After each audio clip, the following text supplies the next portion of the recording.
జాతీయ ఉపాధి హామీ పథకం కింద అసలు ఏమేమి అవకతవకలు జరిగినాయి.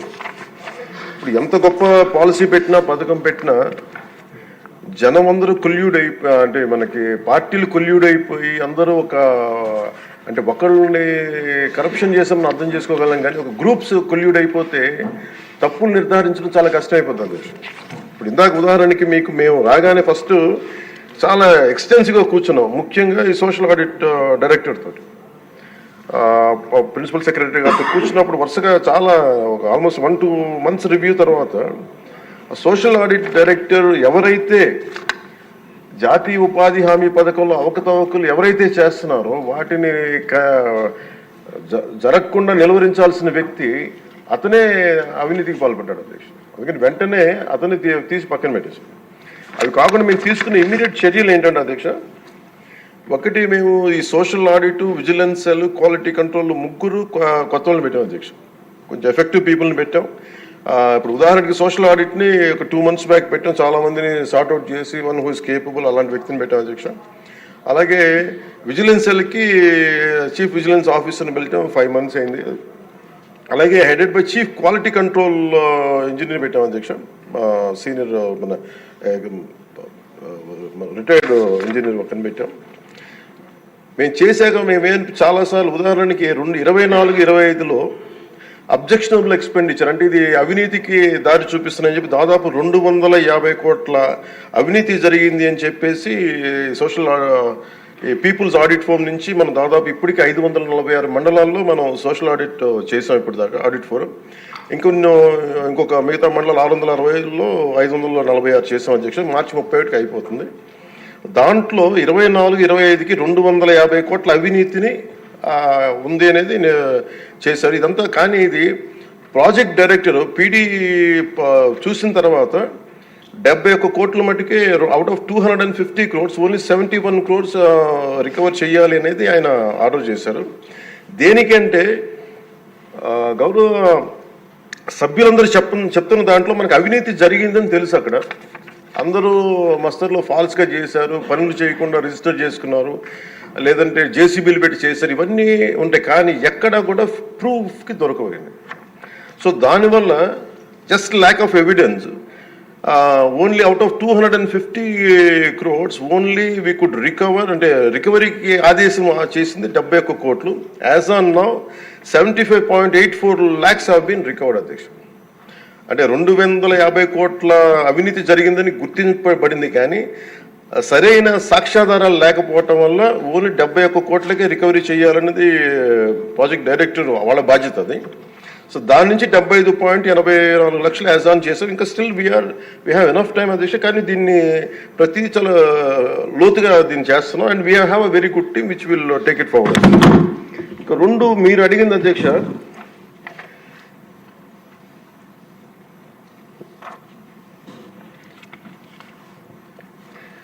ఇందాక మన పార్థసారథి గారు అడిగింది మినిమం వేజ్ పెంచాలి ఇదనంటే, wage rate revision central government కింద ఇప్పుడు 25-26కి ఎంత పెంచాలి అనేది as on for minimum wage 300 రూపాయలు అధ్యక్ష. 24-25 మనం అందరూ గుర్తుపెట్టుకోవాల్సింది, గౌరవ సభ్యులు కూడా, ఇది సెంట్రల్ గవర్నమెంట్ ఇచ్చేది కానీ ఇది మనం రాష్ట్ర ప్రభుత్వం నుంచి వచ్చేది కాదు. అందువల్ల వేజ్ కాంపౌండ్ మనం డిసైడ్ చేయం అధ్యక్ష అది.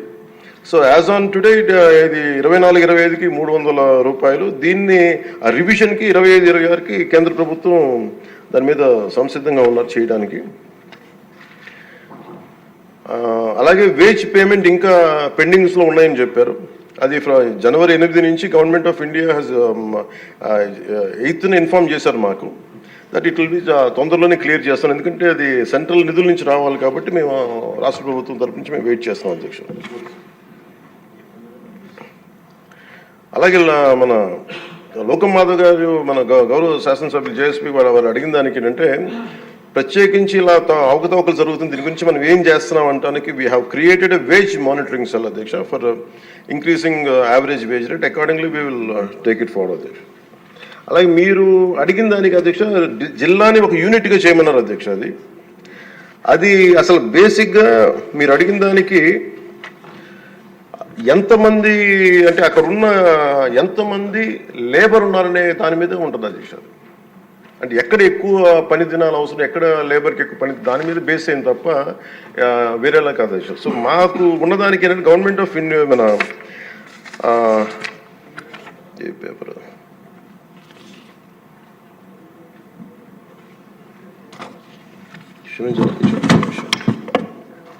Material component is decided as per the labour turnout in the district. District as a unit లో ఒక 60-40 రేషియో ఉంటుంది న్యూ డిస్ట్రిక్ట్ లో.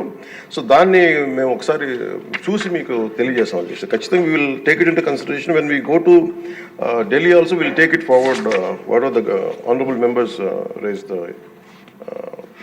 Question they have raised.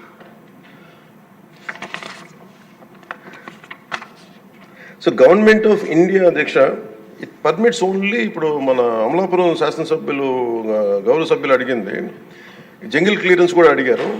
But government of India very clearly said only 266 works should be taken under మన నరేగా అధ్యక్ష. దాంట్లో jungle clearance అనేది లేదు అధ్యక్ష.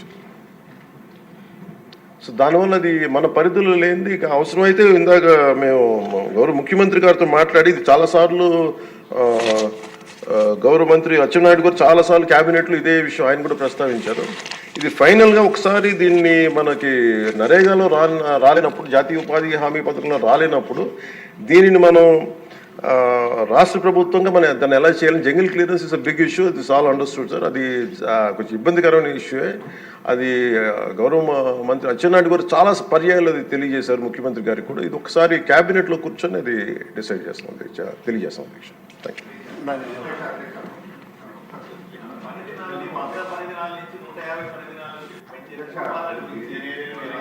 పథకంలో ఒక ఇబ్బంది ఉంది అధ్యక్ష. జాబ్ కార్డ్స్ బట్టి అక్కడ పని బట్టే ఈ కేటాయింపులు, నిధుల కేటాయింపులు జరుగుతాయి అధ్యక్ష. మనకి ఏదైతే పల్ల ప్రాంతాల్లో పంటలు ఎక్కువ పండే ప్రాంతాలు ఏవైతే ఉన్నాయో మీరు తమరు చెప్పినట్టు నిజంగా అక్కడ ఇవి చేయాలనుకుంటే ఒకటి వ్యవసాయానికి అనుసంధానం చేయాల్సినటువంటి అవసరం ఎంతైనా ఉంది. అది దయచేసి ప్రభుత్వం ఇప్పుడే జరగాల్సినటువంటి అవసరం ఉంది. ఎందుకంటే 3 పార్టీలు కలయిక కాబట్టి ఈ త్రివేణి సంఘమే చేయగలుగుతుంది. ఇది వ్యవసాయానికి అనుసంధానం, ఇప్పుడు హార్టికల్చర్ వరకు అనుసంధానం చేయాలనే ఆలోచనతో ఈ మధ్య చేస్తున్నట్టున్నారు. వ్యవసాయాన్ని కూడా అనుసంధానం చేస్తే మనకి ఆ ప్రాంతాలు ఎక్కువ చేయడానికి అవుతుంది అధ్యక్ష. రెండవది ఏంటంటే మనకి ఏవైతే పంట కాలువలు అవి ఉంటాయో ఇవి డీసిల్టింగ్ చేసే కార్యక్రమం మన ఇరిగేషన్ ఫండ్స్ మీద చేయలేకపోతున్నాం కాబట్టి కేంద్రాన్ని ప్రత్యేకించి ఇక్కడ ఎక్కువగా ఈ సమస్య ఉంది కాబట్టి డీసిల్టింగ్ కూడా ఈ ఎన్ఆర్ఈజిఎస్ పథకాన్ని మనం అమలుపరిచే కార్యక్రమం చేస్తే అన్ని నియోజకవర్గాలకు కూడా పూర్తి స్థాయిలో పనులు వస్తాయి. మనకు వ్యవసాయానికి బాగా ఉపయోగపడుతుంది. వ్యవసాయదారుడికి నీరు వెళ్ళే అవకాశం ఉండదు. గత 5 సంవత్సరాల్లో డీసిల్టింగ్ ప్రక్రియ పూర్తిగా పోయింది కాబట్టి అది చాలా పెద్ద సమస్య, ప్రతి జిల్లాలో ఉన్న సమస్య. దయచేసి అది ఒక స్పెషల్ దీనిగా ఒక డెలిగేషన్ ముఖ్యమంత్రి గారు, మన ఉప ముఖ్యమంత్రి గారు గవర్నర్లు వెళ్ళి కేంద్రంతో మాట్లాడి అది ఒప్పించి తీసుకురాగలిగితే రాష్ట్రం అందరికి కూడా ఉపయోగపడుతుంది అధ్యక్ష.